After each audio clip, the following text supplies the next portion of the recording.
Board के अंदर कई बार आया हुआ क्वेश्चन है और बोर्ड में आने के लिए इंपॉर्टेंट बनना पड़ता है अपने आप को। उसके लिए इसमें खास बात है, ये 132 जो मोर शब्द लिखा है ना इसके साथ टर्म के साथ, वो इंपॉर्टेंट बात है। यहाँ पे क्या बोल रहा है, मैं 132 जोड़ दें तो वो 65 टर्म पे आएगी वैल्यू वाली। क्लियर है? यही क्वेश्चन का कंसेप्ट था। दिखा देता हूं, जैसे first term, second term, third term, 54 term. 54 term में जैसी 132 जोड़ा तो एक नई टर्म पता लगी an, और जिसकी वैल्यू निकली 65 टर्म। तो 65 टर्म पे उसकी वैल्यू बेटा।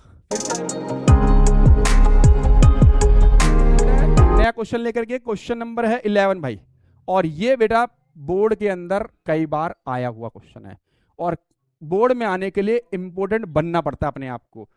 उसके लिए इसमें खास बात है, ये 132 जो मोर शब्द लिखा है ना इसके साथ टर्म के साथ, वो इंपॉर्टेंट बात है। यहाँ पे क्या बोल रहा है, which term of AP 3, 15, 27, 39 AP दे रखी है, कह रहा है 130 मोर देन 54 टर्म। ये बोलना क्या चाह रहा है, कह रहा है एक टर्म होगी जो 54 टर्म में अगर 132 जोड़ दें तो वो एक नई टर्म क्या होगी, वो n क्या होगा उस समय, ये पता लगाना है।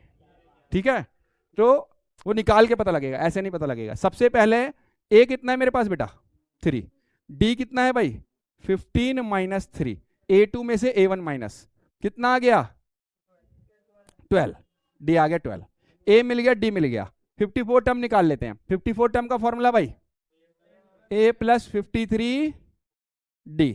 अच्छा a की वैल्यू कितनी है बेटा 3 पुट कर दो भाई, 53 के साथ 12, इसको मल्टीप्लाई करने पे आएगा 636 भाई, कितना आएगा, और इसको जोड़ने पे आएगा 639। अब कह रहा है a54 में 132 जोड़ लो, an बराबर है a54 प्लस कितना था 132, तो मेरा a54 की वैल्यू निकल गई, कितनी है 639, 132 कितना आ गया 771 आ जाएगा जोड़ के, an मिल गया, एक नया वैल्यू मिल गई आपको 771। जब 54 टर्म में 132 जोड़ेंगे तो उसके आगे चल के 771 वैल्यू आ जाएगी। वो वैल्यू अब किस टर्म पे आएगी ये पता लगाना है, n पता लगाना है। अब an पता है, a पता है, d पता है, an पता है, an का फॉर्मूला लगा दो। an बराबर है कितना बेटा a plus n minus 1 into D. an मेरे पास है 771, a मेरे पास है 3, n मुझे नहीं पता भाई, d कितना है 12, 3 इधर आके माइनस कर दो, 771 माइनस 3 n माइनस 1 12, ये हो जाएगा बेटा माइनस करके 768।